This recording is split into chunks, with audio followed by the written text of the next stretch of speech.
안녕하십니까. 자, 이제 오늘 이제 최종 마무리 강의를 시작하겠고요. 뭐 저는 이런 사람이니까 됐고, 요 사진 보고 또 언제 이렇게 되느냐 이런 사람도 있어요. 자, 먼저 이제 OT를 좀 하면, 첫 번째는 교재는 작년 거랑 똑같아요. 작년 거랑 똑같고 2년에 한 번 개정을 하자고 해서 올해는 개정을 안 했고요. 근데 뭐 특별히 바뀌는 부분은 없고요. 다만 이제 그 이번에 나왔던 부분은 그 객관식에 있잖아요. 그거 근데 나중에 추록을 한번 드릴 거예요. 추록을 쭉 한번 드릴 거고, 그 다음에 강의 시간은 작년에 비해서 한 해가 줄었어요. 한 해가 줄었어요. 그래서 좀 스피디하게 할 건데, 뭐 또 하다 보면 여러분들이 눈빛을 쏴주지 않습니까? 이게 또 뭐, 아, 이게 어렵다, 너만 나가는 거 아니냐 이럴 수도 있으니까, 그거 이제 그때 가서 좀 조절을 하자고요. 조절하면 되고, 그 다음에 세 번째는 이제 교재 구성에 대한 건데, 첫 번째는 이론 정리를 할 건데, 이론 정리를 할 때 뭐 되게 복잡하게 하거나 뭐 이런 건 아니고요. 그런 건 아니고, 여러분들한테 이제 흐름을 좀 파악을 해드리고 어디가 좀 나오는지를 보시면 되고, 그게 이제 교재를 보시면 그 요약으로 이제 표가 하나 있을 거예요. 뭐 페이지 8페이지 보면 표가 하나 있을 겁니다. 그래서 거기에 있는 내용들은 내가 최소한으로 알고 있느냐, 거기가 되게 중요한 거고요. 그래서 이제 증명이 중요한 시점은 아니죠. 증명은 중요한 시점이 아니고, 이 수업이 왜 필요한가에 대한 얘기를 하는 거예요. 그러니까 뭐냐면, 여기가 중요한 게 아니라 여기가 중요한 거죠. 그러니까 뭐냐면, 여기에서 나와 있는 이 지문들은 우리 경제학 시험에서 가장 중요한 출제 포인트가 뭐라 그랬어요? 출제자는 오류를 만들고 싶지 않아 한다. 오류를 만들고 싶지 않다는 것은 지금까지 했던 선지를 재활용을 한다는 뜻이에요. 그럼 왜? 여태까지 검증을 받았기 때문에. 그러면 여러분들 시험을 보면 단언컨대 여기에 있는 선지의 싱크가 거의 있을 거란 말이에요.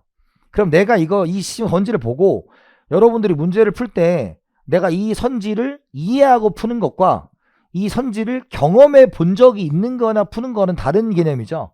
그 개념을 좀 만들어 드리려고 이 교재가 있는 거예요. 그래서 OX를 풀 때 여러분들이 포인트, 그래서 제가 뭐 이건 되게 많이 나옵니다, 적게 나옵니다, 이런 걸 말씀드리면 그 지문만큼은 엄청 잘해 두셔야 되는 거예요. 잘해 두셔야 되고, 계속 강조한 거 있잖아요. 시험을 봤을 때 5개의 선지 중에서 내가 5개를 다 몰라도 상관없으니 적어도 확실한 3개는 알고 있어야 된다. 아니, 정확히 표현하면 다른 건 모르겠는데 이게 확실히 옳지 않은 건데, 옳지 않은 게 보이면 끝이고 옳은 건데 보이면 끝이에요. 그러니까 그걸 하려고 지금 이걸 하는 겁니다. 그래서 작년에 요 수업만으로 붙으신 분도 있어요. 왜? 이걸 가지고 했으니까. 그래서 그런 정리를 스피디하게 한번 하는 거고, 그 다음에 이걸 할까 말까 고민을 했어요. 그래서 근데 하는 게 맞는 것 같아서 이제 수업 끝나고 나서 한 15분 정도 20문제짜리 시험지를 드릴 거고, 요거는 따로 해설 강의를 하진 않을 거고, 여러분들이 시험의 느낌을 좀 받아보시고 궁금한 거 있으면 질문하시고, 뭐 사이트로 물어보시든 카페로 물어보시면 됩니다. 그래서 저는 뭐 어렵게 막 내거나 그런 스타일이 아니에요. 최근에 나오는 재정학에 수험 적합하게 문제를 내는 스타일이니까 그거에 맞춰서 여러분들 답을 찾을 수 있으면 되겠다, 이런 말씀을 좀 드리고요. 자, 그 다음에 이제 학습할 때는 첫 번째는 교재가 아닌 곳에 꼭 풀어보세요. 교재 직접 풀지 마시고 처음부터 들어워. 그러면 그러니까 풀어보시고, 그 다음에 수업 시간에 들으면서 한 번 정도 눈으로 다시 한번 푸시고 집에 가서 최종으로 하는데, 자기가 약한 부분, 아는 부분 있잖아요.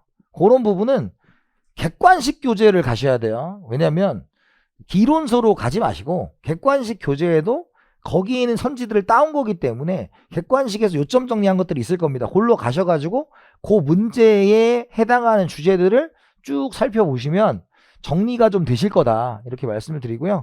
그 다음에 집에 가서 풀어보시는데, 특히 이제 시간이 얼마 안 남았잖아요. 여러분들이 이제 기출문제를 또 풀어보셔야 돼요. 우리 객관식 때 풀었지만 기출문제를 또 풀어보시는데, 이제 뭐 여기 큐넷에 가도 있고 뭐 제가 카페에도 올려놓은 게 있으니까 2회 정도씩 꼭 풀어보세요. 그래서 이제 그 유형에 굉장히 익숙해지셔야 돼요. 유형에 뭐 뜬금없이 막 다르게 막 엄청 어려운 문제가, 물론 40개 중에서 몇 개 정도는 한 4개? 5개 정도는 그럴 수 있지만 나머지 35개는 이제 그렇지 않을 거다. 요 트렌드는 이제 확실해졌어요. 왜? 회계사도 그랬어요. 이번에 회계사도 합격을 시켜주려고 뒤에서 쉽게 냈습니다. 그래서 요 트렌드는 회계사도 그런데 하물며 또 세무사 무시하는 거 아니에요. 세무사 무시하는 거 아니고 요거 고 시험인데 재정학도 그렇게 나오지 않을까. 계속 그렇게 나온 패턴이 바뀌진 않을 거다. 이런 말씀을 드리겠습니다. 자, 그 다음에 뭐 필기노트 이런 것들 다 이제 카페에 가서 보시면 되고요. 서호선 경제학으로 바꿨어, 이름. 네, 바꿨고. 그 다음에 이제 인스타그램도 OX도 올려놓을 거예요. 이렇게 올려놓을 테니까 잘 보시고 하시면 될 것 같습니다. 자, 그러면 이제 첫 번째 1장부터 시작을 해 볼게요. 자, 먼저 2023년도 시험에 이쪽이 좀 나왔기 때문에 올해는 모르겠어요. 엄청 중요한 주제는 아니거든요. 그래서 첫 번째는 시험 문제 뭐가 나올 수 있다? 요 3가지 있잖아요. 그래서 우리가 파레토 효율성에 대해서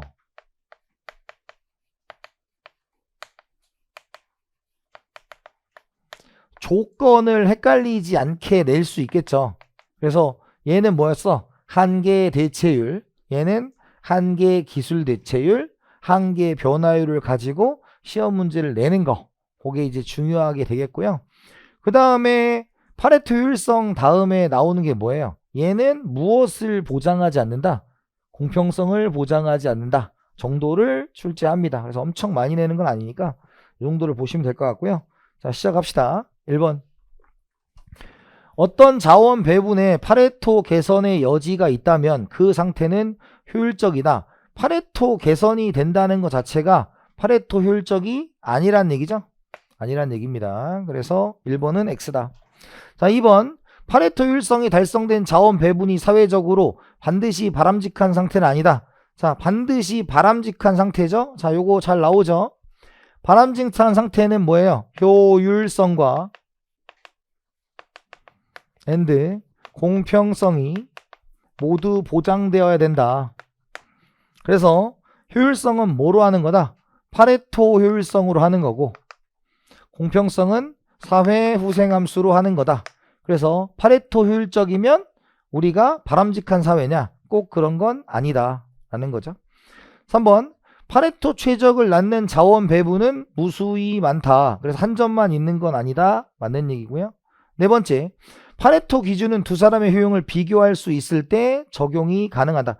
두 사람을 우리가 각각 비교하는 거랑은 관련이 없어요. 그러니까 이게 둘 다 어떻게 커졌냐 작아지나지 둘이 정확한 수치가 어떠냐 이런 거랑은 관련이 없다. 5번. 소비에서의 파레토 효율성이 달성될 때 에지워즈 상자에서 한 사람이 모든 재화를 소비하는 점도 효용 가능 곡선상에 위치한다. 자, 동그라미가 효용 가능 곡선이죠. 그럼 얘가 만들어지는 건 뭐였다? 1. X, 0, Y가 있었고 이렇게 IA가 있었다. 2. 이렇게 X, 0, Y가 있었고 이렇게 IB가 있었다 라는 거죠. 그럼 이걸 뒤집어 엎으면 그게 뭐가 된다? 에지워즈 상자가 된다 그랬죠. OA, OB가 된다. 그래서 지금 여기서 무차별 곡선이 이렇게 접할 때가 뭐예요? 파레토 효율성이 달성된 것이고, 거기에는 꼬불탕 그리면 여기다 다양하게 나올 수가 있는 것이죠. 따라서 지금 한 사람이 모든 재화를 소비하는, 여기는 누구만 소비한 거야? IA와 IB 중에서 B만. 여기는 IA와 IB 중에서 뭐예요? A만 소비한 거다 라는 거였습니다. 그래서 위치한다 라는 거 기억을 해두시면 되고, 요게 이제 뭐예요? 요게 요거랑 매칭이 되는 거죠. 여기도 다 뭐예요? 효율적이다 라는 거예요. 무수히 많다. 자, 그 다음에 6번에 모든 소비 계약 가능 곡선상의 모든 점에는 재화의 수요 곡선 혹은 초과 수요 혹은 초과 공급이 발생하지 않는다. 당연히 효율적이니까 뭐예요? 균형을 이루고 있을 거니까 우리가 초과 수요나 초과 공급이 발생하지 않습니다.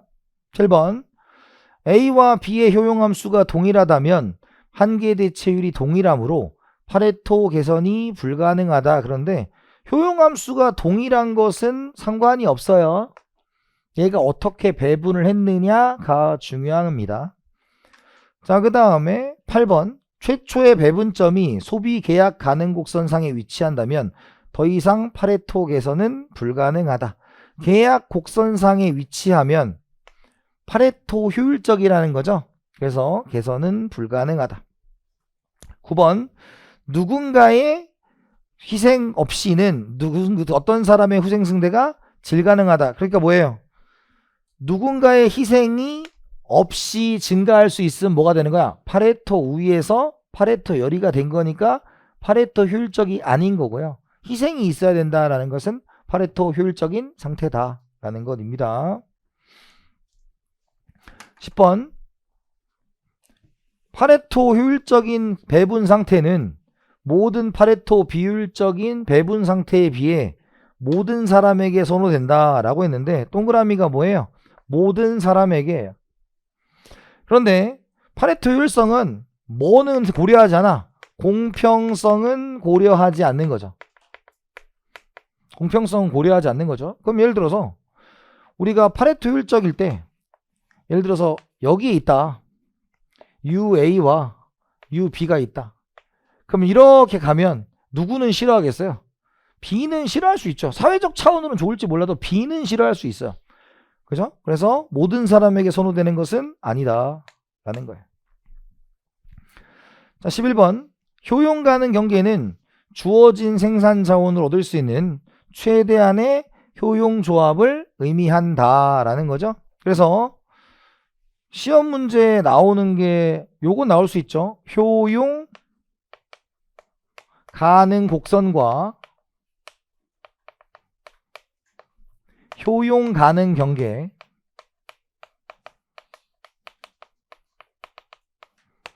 그죠? 효용 가능 곡선과 효용 가능 경계. 그래서 효용 가능 곡선은 뭐였어?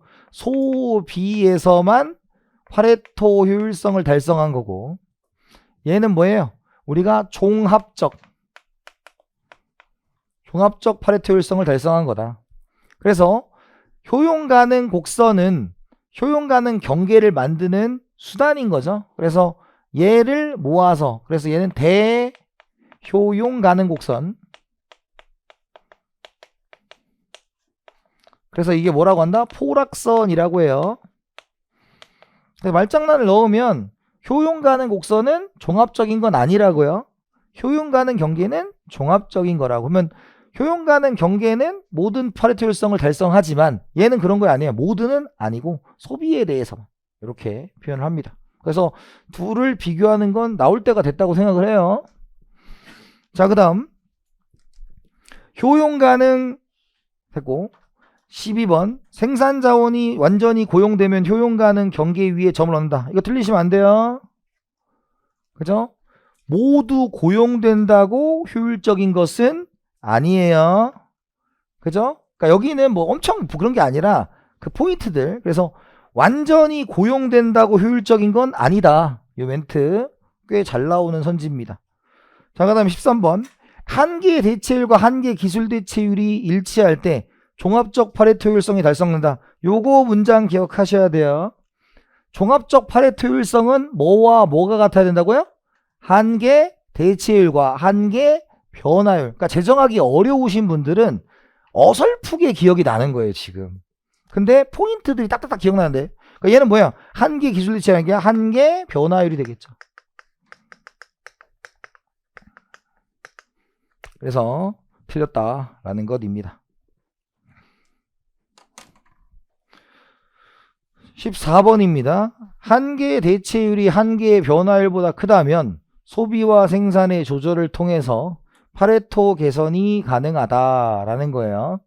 자, 그러면 얘는 뭐냐면 한계 대체율 MRS XY가 있고 MRT XY가 있죠. 그래서 MRS XY는 한계 대체율 무차별 곡선의 기울기라고 부르고, 얘는 생산 가능 곡선의 기울기라고 부르죠. 그래서 얘는 mu y분의 mu x가 되겠고, 얘는 mc y분의 mc x가 되겠다 라는 거 되었습니다. 자, 그런데 한계 대치율이 한계 변화율보다 크다, 이렇게 된 거죠. 그러면 얘가 만약에 5, 1이다, 얘가 1, 2다 라는 거죠. 그럼 이걸 해석하면 어떻게 된다고요?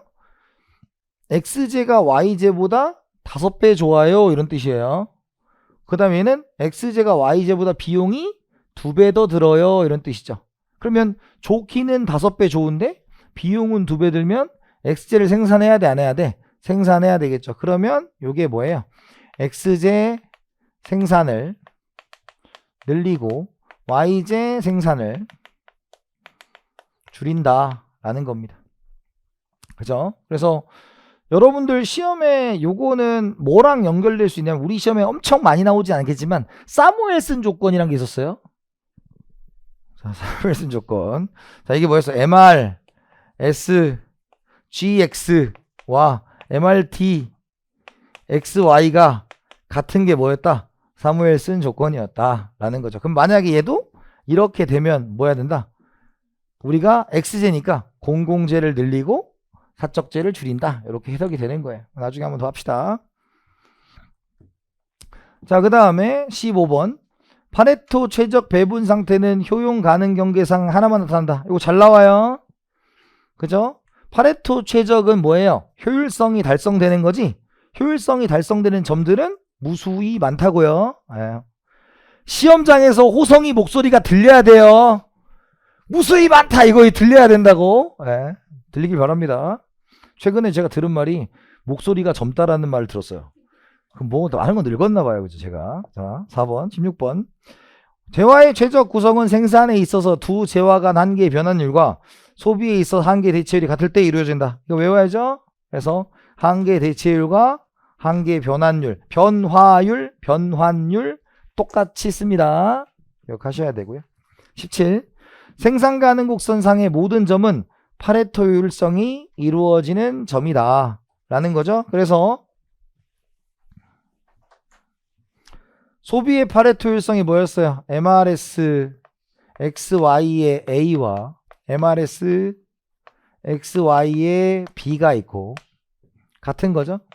그래서 생산은 MRTS LK의 X와 MRTS LK의 Y가 있고요. 세 번째는 뭐였어요? 종합적인 건 뭐야? MRS XY의 A와 B가 같고 MRTXY였죠? 그러면 자, 얘가 소비고 얘가 생산인데 여기에는 MRTS가 사라졌잖아. 그 이유가 뭐였다? 생산 가능 곡선 상의 모든 점들이 요거를 만족하는 점이기 때문에 여기 MRT를 사용하는 거예요. 그래서 MRTS를 집어넣어서 뭘 만든다? 잘못된 선지를 만든다는 거 기억을 해 두셔야 됩니다. 한계 기술 대체율. 자, 그럼 17번은 맞는 얘기고요. 18번. 효용 가능 경계상의 한 점에서는 파레토 효율성만 충족된다. 자, 이거 구분해야죠. 효용 가능 경계는 뭐였어? 종합적 파레토 효율성. 효용 가능 곡선은 뭐였어요? 소비에서만 파레토 효율성이에요. 구분하셔야 되고. 19번. 효용 가능 경계의 한 점은 생산 가능 곡선의 한 점과 대응 관계에 있다 라는 거였죠. 그래서 얘는 어떻게 요렇게 요렇게 했을 때 요 기울기랑 같은 걸 찾아내는 거니까 맞는 말이고요. 자, 그 다음에 효용 가능 경계상의 일부 점에서만 MRS XY, MRT XY가 성립한다. 자, 효용 가능 경계는 뭐라고요? 종합적인 파레토 효율성이 달성돼 있으니까 일부 점이 아니라 뭐였어? 모든 점에서 라는 거죠. 모든 점에서. 21번. 효용 가능 경계는 소비에 있어서 계약 곡선을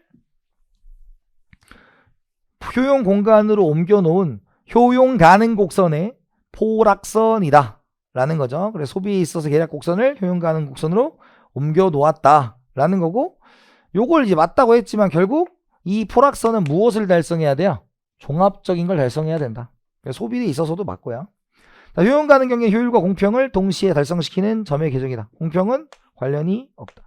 그래서 얘도 기억을 해 두셔야 되겠죠.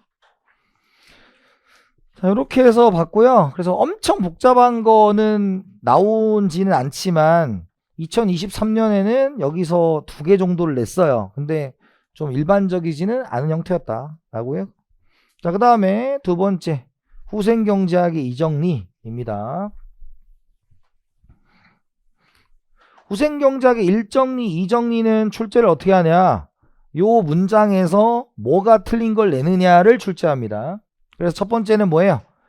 강단조성, 이게 뭐였어요? 모이스 베러죠. 그래서 뭘로 나온 적이 있다? 약단조성으로 나온 적이 있다. 틀린 거예요. 그 다음에 두 번째, 시장 실패 요인이 존재하지 않다면 존재한다면으로 나온 적이 있어요. 그 다음에 일반 경쟁 균형, 얘가 뭐예요? 똑같은 말이 완전 경쟁 시장이에요. 완전 경쟁 시장. 그럼 뭘로 나온 적이 있다? 얘도 독점으로 나온 적이 있어요. 그래서 여기는 여러분들 읽었을 때 네가 틀렸어 라는 인지를 갖고 문제를 풀면 됩니다. 이게 틀렸다 맞다 이렇게 푸는 거예요. 이걸 다 외우는 건 공부를 잘못하는 거예요. 그건 주관식 공부고. 그 다음에 마지막으로 얘가 이제 뭐예요? 요게 이제 뭐랑 관련이 있다? 보이지 않는 손과 관련이 있다. 에던 스미스의 보이지 않는 손과 관련이 되어 있다까지 기억을 해두시면 됩니다.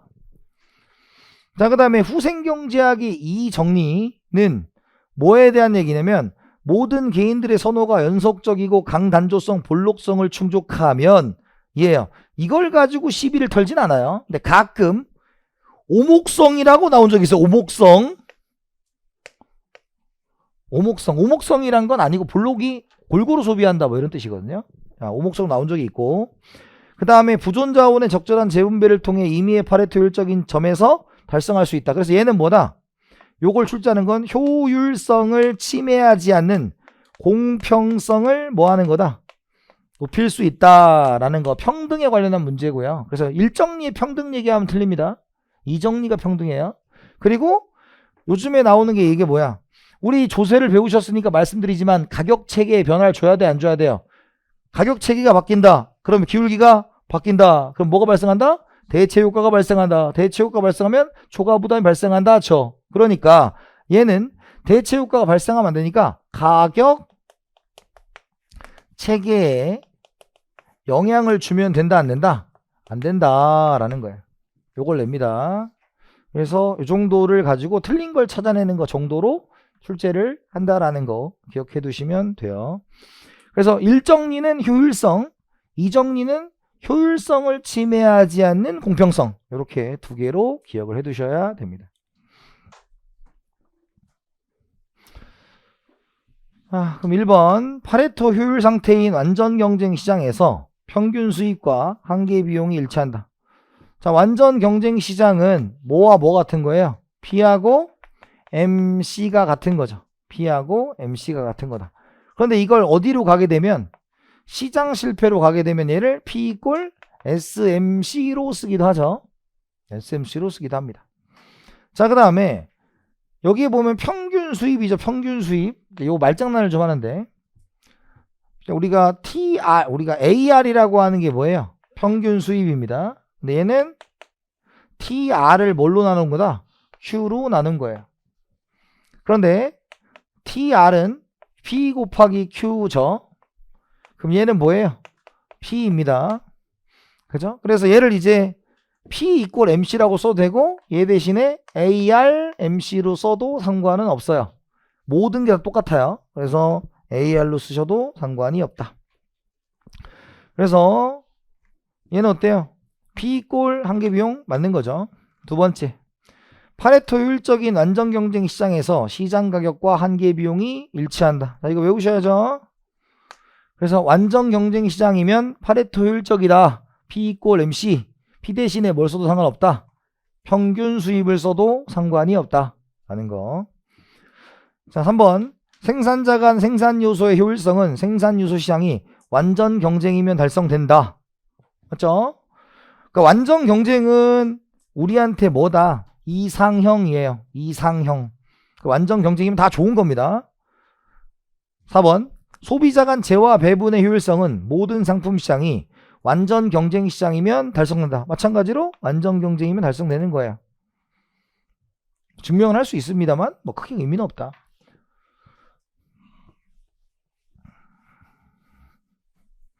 자, 5번. 시장 경제에서 생산자 및 소비자 모두가 완전 경쟁 상태에 있다면 강단조성을 닫는 동시에 외부성 등이 존재하지 않는다는 조건하에서 파레토 효율성이 이루어진다. 외워야죠.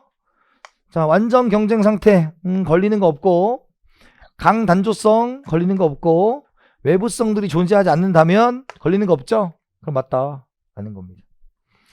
파레토 효율 상태에서는 시장 가격이 평균 비용과 일치한다. 자, 우리가 파레토 효율은 뭐였어? 얘가 완전 경쟁이었죠? 완전 경쟁은 P 이꼴 MC가 달성되는 거죠. 근데 AC랑은 관련이 있어? 없어? 없어요. 이런 거 제껴낼 수 있어야 돼요. 평균 비용하고는 관련이 없습니다. 틀렸고. 7번. 파레토 효율 상태는 두 재화의 상대 가격이 두 재화의 한계 대체율과 일치한다라는 거죠. 그래서 우리가 이제 두 재화의 상대 가격이 뭐야? PY분의 PX가 되겠고요. 그 다음에 한계 대체율은 뭐였어? MU Y분의 MU X가 되는 거죠? 그죠? 그러면 이제 어때요? 파레토 효율 상태는 지금 두 재화의 상대 가격이니까 얘가 같다는 건 이게 이런 뜻이죠.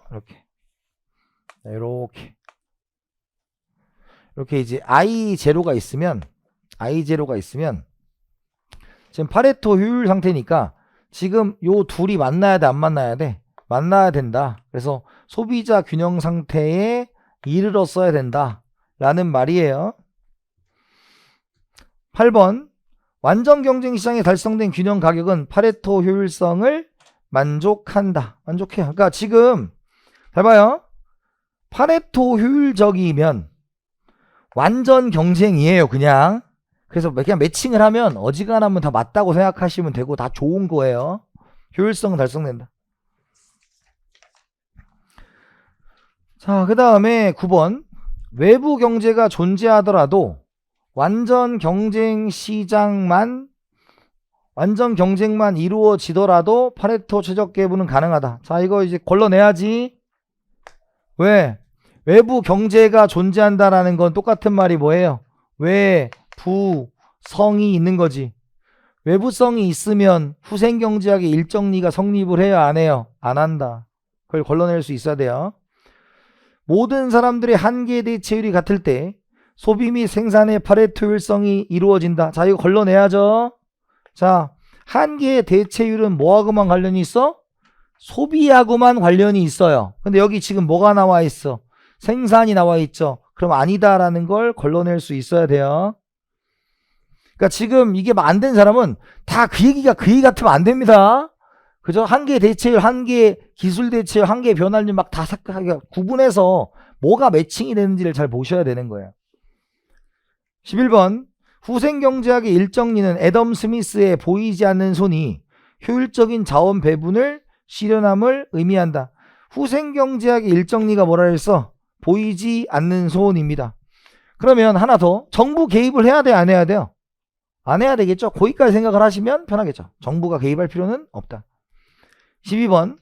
파레토 효율성과 관련된 후생경제학의 일정리와 이정리에 있어서 소비자의 선호 체계에 대한 기본 가정은 동일하지 않다. 아까 눈이 있으면 동일하지 않았어요. 네, 그 정도만 아시면 되죠. 그래서 12번도 맞고요. 13번. 후생경제학의 이정리는 초기에 부존 자원을 적절히 재분배함으로써 효율성은 저해하지만 공평성을 추구할 수 있다는 것을 보여준다. 자, 이거 틀리면 안 되죠. 효율성은 저해하면 후생경제학의 정리가 될 수 없어요. 그죠? 효율성의 침해 없이라는 거죠. 그게 없으려면 뭐 해야 된다고요? 가격 체계에 영향을 줘야 된다, 안 준다? 안 줘야 되고, 그게 대표적으로 정액세 같은 걸 이용해야 된다 라는 거였습니다. 14번 후생경제학 이정리는 소득 재분배를 위한 정부 개입의 타당성을 보여준다. 지금 후생경제학 이정리는 정부의 개입을 해야 돼, 안 해야 돼? 해야 되죠. 왜? 초기 부존 자원을 적절하게 재분배한다는 게 누가 할 일이야? 정부가 할 일이죠. 그러니까 정부가 개입해야 돼요. 단 그냥 무분별한 개입이 아니라 가격 체계를 바꿔야 돼, 안 바꿔야 돼? 안 바꿔야 된다. 그런 멘트를 알려줘야 됩니다. 자, 그 다음에 보이지 않는 손의 원리에 배치되는 얘가 죄수의 딜레마다라는 거야. 그럼 이 죄수의 딜레마는 우리가 과점시장 같은데 쓰는 거예요. 그러니까 과점시장은 완전 경쟁이 아니에요. 아니니까 이런 것들에 배치되는 것이 그렇다. 그래서 이런 것들이 있으면 정부가 개입을 해줘야 된다라는 거고요. 16번 후생경제학의 이정리는 시장이 완전 경쟁이라면 자원은 효율적인 배분을 보여주는데 이는 애덤 스미스의 보이지 않는 손이 달성됨을 보여준다. 중요하죠. 여러분들한테 그게 후생경제학의 정리로 기억되면 안 되고 일정리와 이정리로 구분이 돼야 되는데 아까 일정리가 뭐였어? 애덤 스미스하고 이정리는 공평성을 높이는 거야. 그러니까 두 개를 구분하셔야 됩니다. 그래서 후생경제학의 일정리, 이정리는 또 잘 나와요. 근데 작년 23년에는 그걸 분리해서 두 개를 냈지만 그걸 분리해서 내진 않고요. 효율성에 대해서 얘기를 한다라는 것이죠. 자, 그 다음에 그러니까 이 강의는 여러분들 스피디하게 들어갈 거야. 스피디하게 다다다다다닥 해서 자기가 아는 걸 찾아야 되고 제가 별표해 주는 것만큼은 자기가 내 거로 만들어야 됩니다. 자, 이제 세 번째.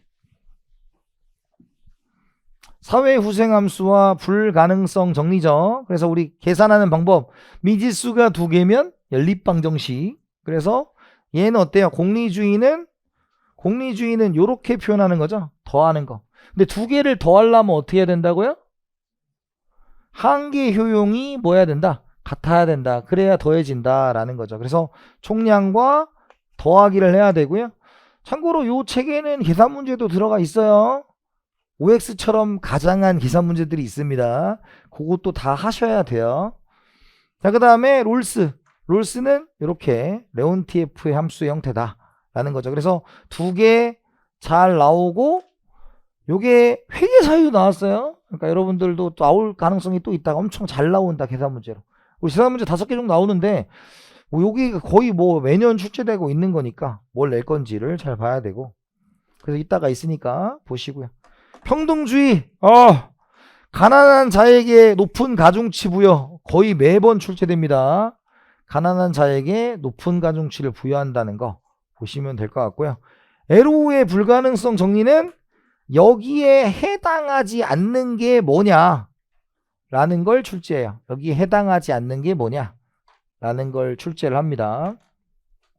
그리고 우리가 무관한 대안으로부터의 독립성이 출제가 되죠. 얘는 뭐 해야 돼? 서수적이다. 이죠? 그래서 서수적이 아닌 것들이 이거를 뭐 하는 거야? 위배를 하는 거죠? 위배. 그럼 위배하는 게 뭐가 있었어? 점수 투표제. 그 다음에 보다 투표제. 이런 것들이 얘를 뭐 한다? 위배한다. 이렇게 보시면 돼요. 그래서 복잡하게는 내용을 묻거나 그런 건 출제된 적이 없고요. 이제 눈으로 봐도 이거 아닌 거를 찾는 거를 출제했습니다. 자, 그래서 공리주의, 롤스, 평등주의는 잘 나옵니다. 그래서 구분을 잘 해두셔야 되고요. 자, 봅시다. 자, 1번 사회후생함수는 그 사회가 어떠한 가치 기준을 제공할지에 대한 해답을 제공해 준다라고 했는데 이 문장 기억하셔야죠. 해답을 제공해 주는 건 뭐다? 아니에요. 이런 것들이 있다라는 걸 알려주는 거지. 그죠? 두 번째, 사회후생함수는 개인들의 효용을 측정할 수 있다고 본다. 여기 보면 우리가 이 U라는 거 있지, U가 뭐야? 효용이죠. 효용은 만족감을 수치로 표현한 거예요. 그러니까 얘가 이 효용 자체가 기수적 효용에 대해서 얘기를 하는 겁니다. 측정할 수 있다고 봐요. 이거 틀렸고요. 틀린다고 했고. 자, 3번.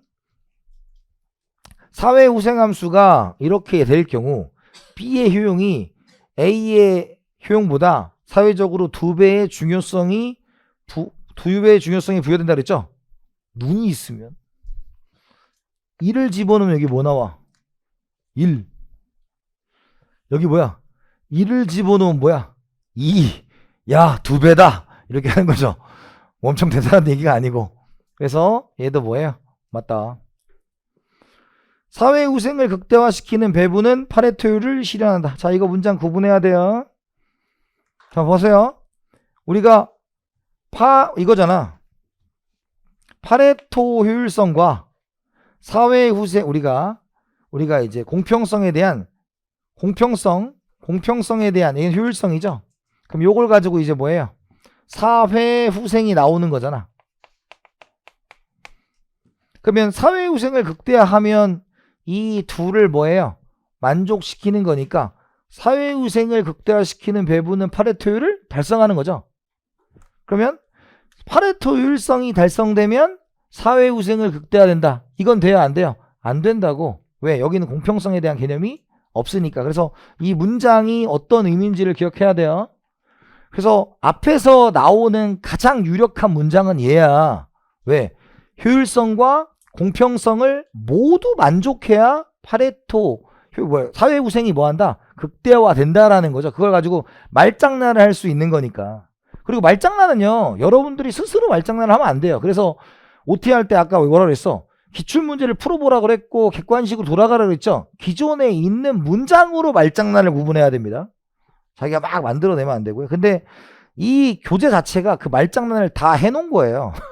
다 해놓은 거라고. 자, 그 다음에 어떤 배분이 효용 가능 경계선에 있다면 그 배분에서는 효율과 공평을 함께 증가시킬 수 없다라는 겁니다. 자, 이 문장 기억을 해야 되고요. 자, 효용 가능 경계선이 뭐였어요? 효율성이 있죠, 효율성이 달성이 됐어, 안 됐어? 됐습니다.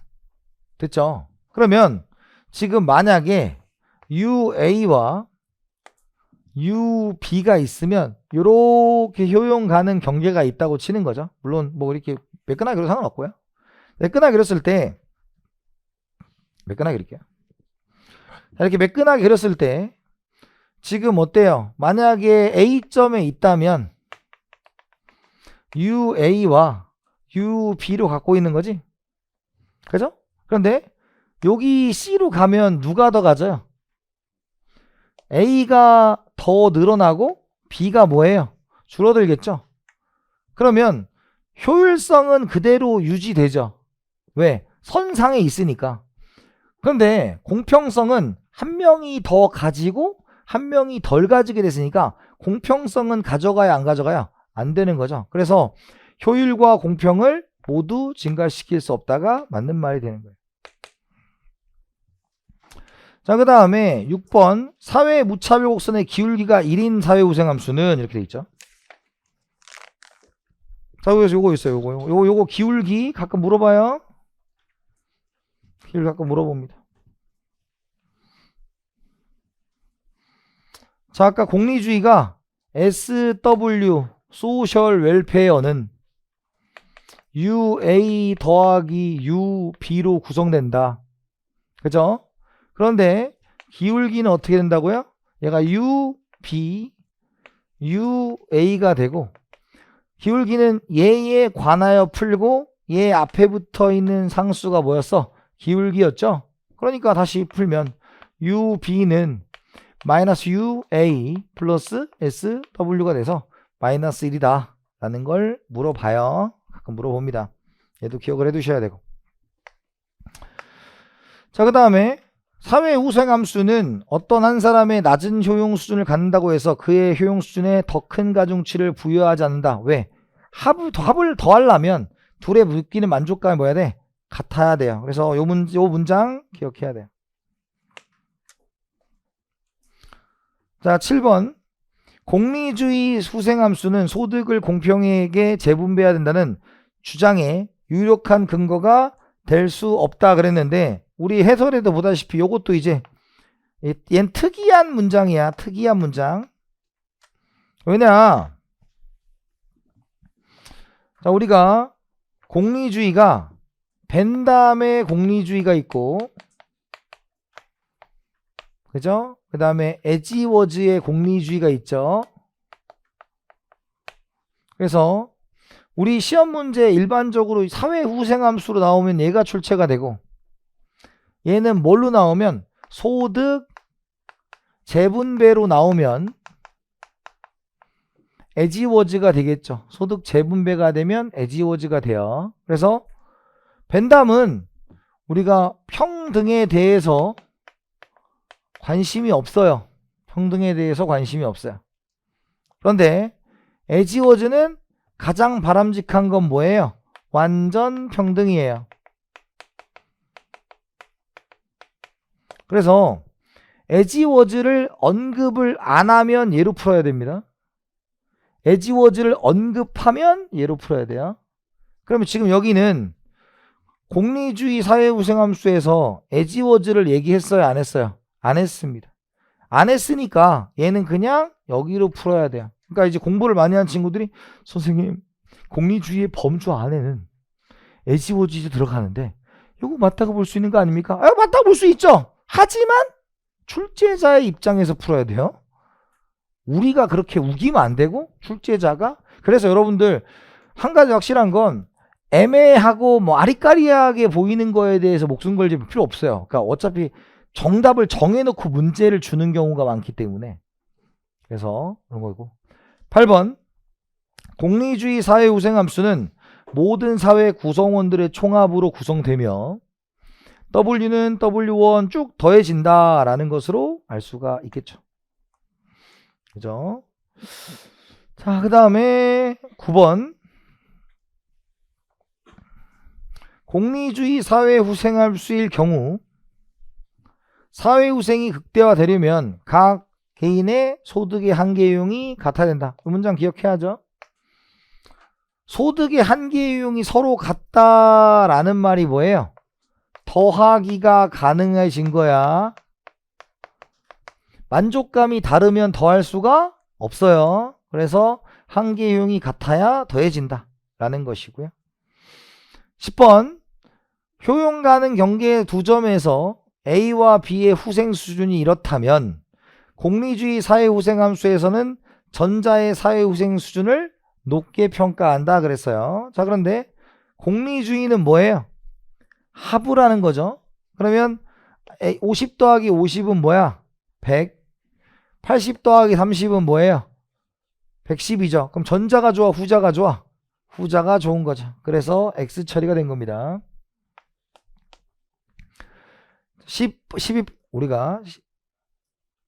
11번. 어떤 사람의 효용 수준이 높을수록 더 작은 가중치를 적용하여 도출되는 사회 무차별 곡선은 원점에 대하여 볼록한 기울기를 가진다라고 했는데, 자, 요거 있잖아요. 자, 우리 여러분들한테 함수를 낸다면 컵더글라스밖에 낼 수가 없어요. 제가 보기에. 그러면 작년에 이제 나온 게 뭐냐? U는 XY가 나왔어요. U는 XY. 그러면 우리가 얘의 기울기가 뭐야? MRS XY죠? 그죠? 그럼 MRS XY는 MU Y분의 MU X가 되겠죠. 그러면 얘 Y로 미분하면 뭐야? X도 미분하면 뭐야? Y지? 그러면 이 말은 X0Y가 있으면 이 기울기가 X제가 커지면 커질수록 기울기는 커져요, 작아져요? 얘가 커지면 기울기는 뭐야죠? 작아지니까 이런 식으로 무차별 곡선이 그려진다라는 거고, 그래서 작년 시험 문제는 숫자를 준 다음에 한계대체율이 같은 걸 찾아라라고 준 거였어요.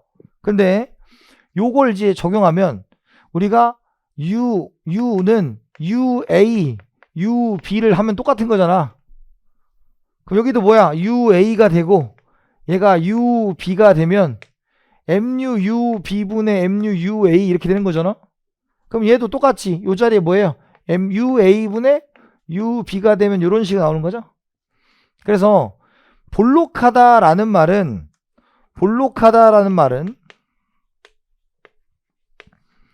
골고루란 뜻이에요. 골고루. 그러면 평등주의 함수가 어때요? 얘니까 골고루니까 원점에 대해서 볼록한 형태다라는 거 기억을 해 두셔야 됩니다. 그래서 가장 기본적인 게 뭐예요? 기울기가 마이너스 1이다. 그럼 뭐였어? 공리주의. L자다. 그럼 뭐였어? 롤스. 그 다음에 원점에 볼록하다. 그럼 뭐예요? 평등주의. 그런 형태를 잘 내니까 기억을 해 두셔야 됩니다.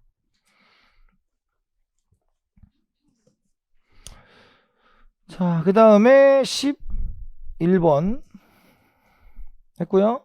12번 두 사람 A와 B만 존재하고 XG의 양은 1000, A와 B의 효용함수는 이렇다.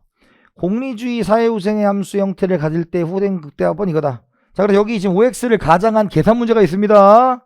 할 수 있어야 돼요.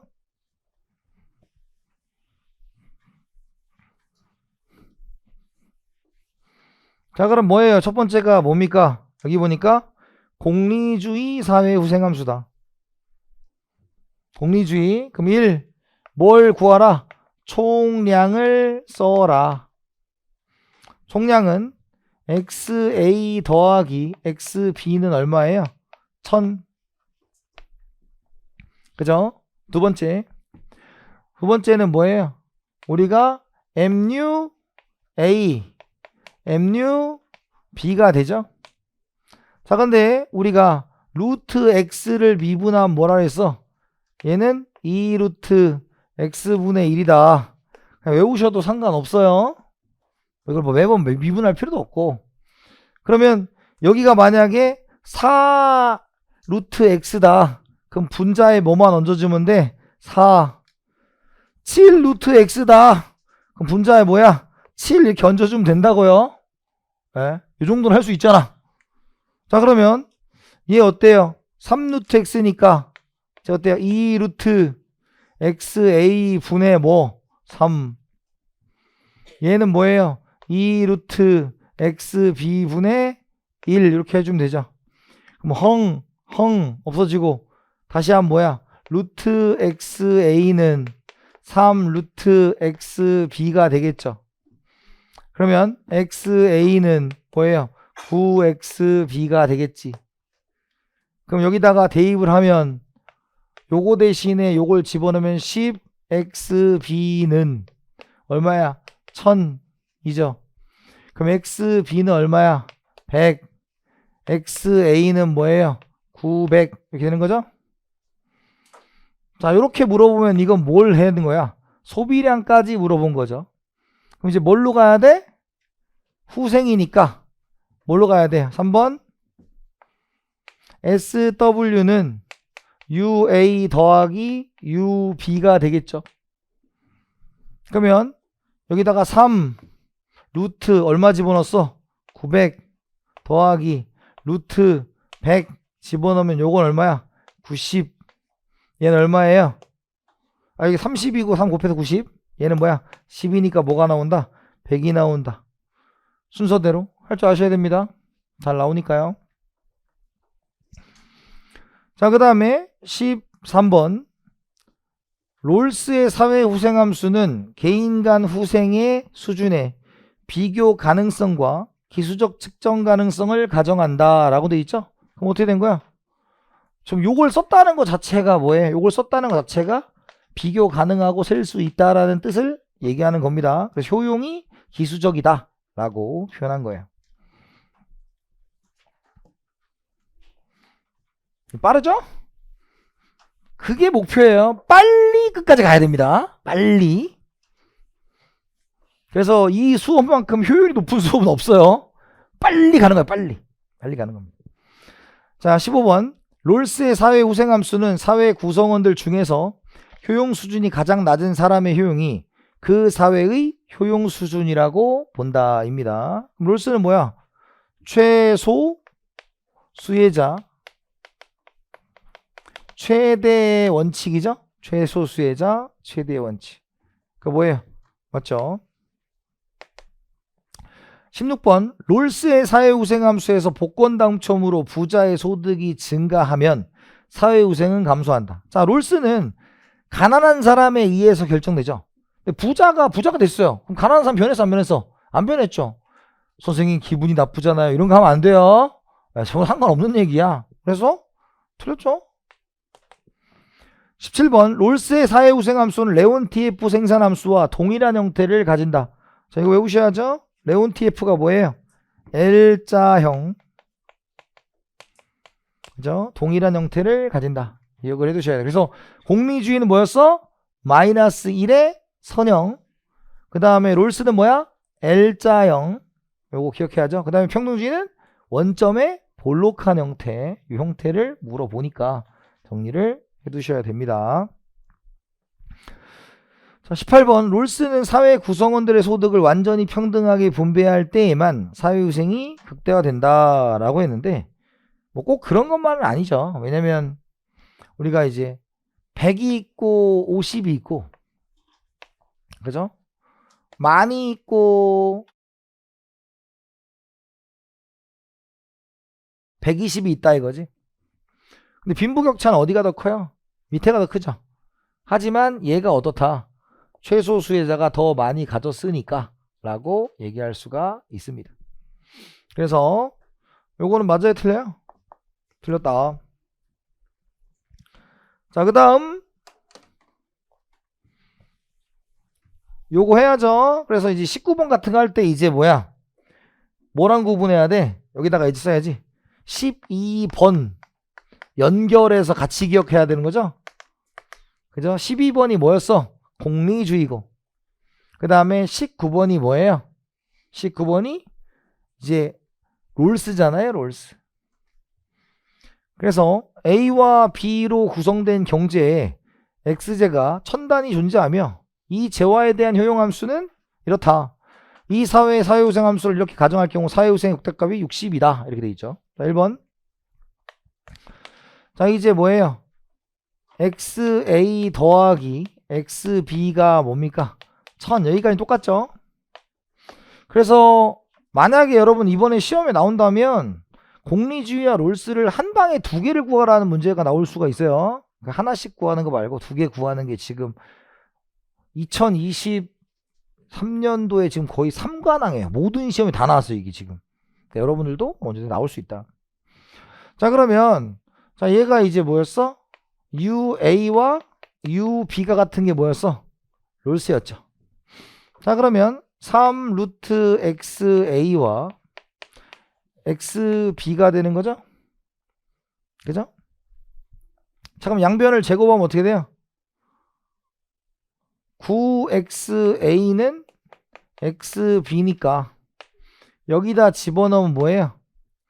10XA는 얼마예요? 10XA는 1000이죠? 그럼 XA는 얼마입니까? 100이죠, 100. 100. 그러면 XB는 얼마야? 900이 되는 거죠? 그럼 3번에 사회후생이니까 W는 미니멈 3 루트 XA 루트 XB가 된다. 그쵸? 그럼 여기다가 이제 뭐 집어넣고 100 집어넣고 여기다가 900 집어넣으면 요거 하면 얼마야? 30. 요거 얼마? 30. 그러면 얼마? 여기서 갑자기 60. 이런 사람 있어요. 갑자기 불안해. 막 더하면 안 됩니다. 그래서 더하지 마가 목소리 들려야 돼. 시험장 가서 더하지 마 이렇게 들려야 돼. 그러면 안 됩니다. 그래서 30이요, 30. 그래서 봐, 60이다. 틀렸다. 그죠? 자, 그 다음 요거 할 줄, 그래서 요거 외워야죠. 요거 할 줄 아셔야 되고.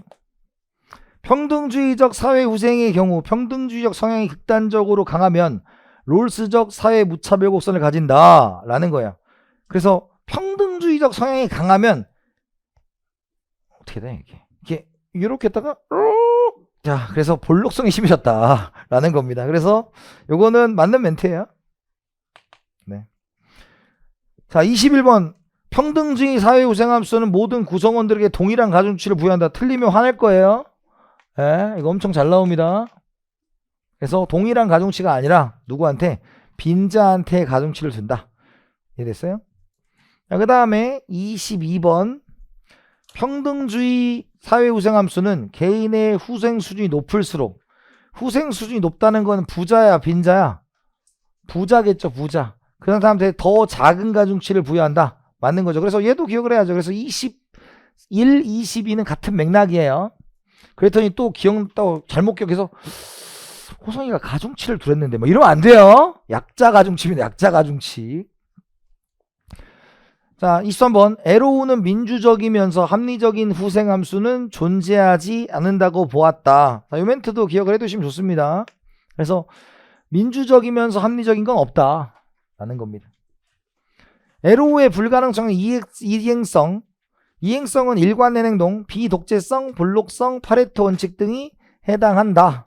이게 됐죠. 근데 우리 뭐에 대해서 안 배웠어? 볼록성에 대한 얘기는 안 했어요. 볼록성에 대한 얘기는 안 했어요.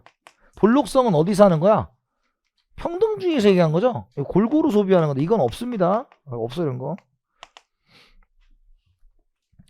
자, 그 다음에 에로우의 불가능성 정리는 여러 사회의 상태를 비교 평가할 수 있는 합리적이고 민주적인 기준을 찾을 수 없다. 합리적이고 민주적인 거 없다 라는 거. 23, 25가 똑같은 문장이죠. 자, 26 사회 후생함수는 그 사회가 선택하는 가치 기준에 따라 결정된다. 맞아요? 틀려요? 맞는 거죠. 우리가 공리주의냐 롤스냐 평등주의냐. 그래서 요걸 고스란히 갖고 가는 게 뭐였어? 요걸 반영하는 게 애킨슨 지수였어요. 애킨슨 지수였다라는 거 보셔야 되고요. 그 다음에 27번 사회후생함수는 개인들의 효용을 측정할 수 있다. 아까 뭐였어? UA, UB 뭐 이런 얘기 했던 거고요. 그 다음에 평등주의 사회후생함수는 각 개인의 효용에 동일한 가중치. 동일했어? 안 했어? 안 했죠. 그 다음에 공리주의 사회후생함수에 의하면 사회후생의 극대화를 위해서는 각 개인의 한계 효용이 같아야 된다. 그러니까 이것도 이게 추가한 거죠. 그러니까 이게 뭐냐면 앞에 있잖아 똑같은 거. 그러니까 이게 반복된다라는 걸 느끼셔야 된다고. 그래서 효용은 뭐 한다? 동일한 가중치면 안 되고, 얘는 뭐예요? 개인의 한계 효용이 같으면 공리주의, 효용이 같으면 롤스. 그 문장을 기억해야 돼요. 그죠? 자, 사회 후생을 극대화시키는 배분은 파레토 효율성을 달성된다 라고 했죠. 그래서 아까 얘기했죠? 사회 후생을 극대화하면 파레토 효율성을 당연히 뭐 해야 된다? 달성해야 된다. 롤스의 가치 판단에 기초한 무차별 곡선은 우하향하는 직선이다. 우하향하는 직선은 뭐였어요? 공리주의. 얘는 뭐였다? L자형. 그래서 이거 기억하셔야 되고요. 사회 후생함수가 설정되면 어떤 변화가 발생했을 때 그것이 개선인지 여부를 판단할 수 있다. 판단할 수 있겠죠. 왜 수치상으로 커졌냐 작아졌냐, 왜 SW가 어떻게 됐느냐를 보는 거고요. 33번 사회 후생함수 효용 가능 경계를 이용하여 바람직한 자원 배분을 도출할 수 있다. 그래서 사회 후생함수가 뭐였어? 공평성이고, 효용 가능 경계가 뭐였어? 효율성이죠. 그래서 요게 이제 뭐의 역할? 얘가 예산선의 역할을 하는 거고, 얘가 뭐예요? 무차별 곡선의 역할을 하는 겁니다. 근데 계산 문제는 없었어요. 그냥. 그래서 이 두 가지 바람직한 사회를 결정하는 건 이거다 라는 것입니다. 자, 34번 사회 구성원들의 가치 판단에 따라 여러 유형의 사회 후생함수가 선택될 수 있다라는 거 또 반복됐고요.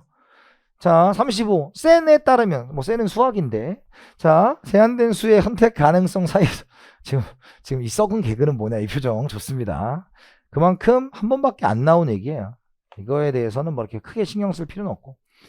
제한된 수의 선택 가능성 사이의 서령을 매릴 수 있는 합리적이고 민주적인 사회적 체계의 도출이 가능하다. 입니다. 그래서 지금 사회 후생함수에서는 뭐가 출제되는 걸 알 수가 있어요. 계산 문제 2개, 두 번째 기울기의 형태, 그리고 마지막이 뭐였다? 평등주의는 빈자한테 가중치를 둔다. 이 정도가 출제가 된다. 이렇게 보시면 됩니다. 자, 그래서 이렇게 이제 스피디하게 빨리빨리 진행을 할 거예요. 어떻게 보면 우리 기본 강의 할 때는 여기까지가 뭐 4시간 막 한 거잖아요. 근데 여기는 스피디하게 하니까 자기가 약한 부분을 계속 찾아가시고 별표하는 문장을 익숙하게 보시면 될 것 같습니다. 잠깐 쉬었다 하겠습니다.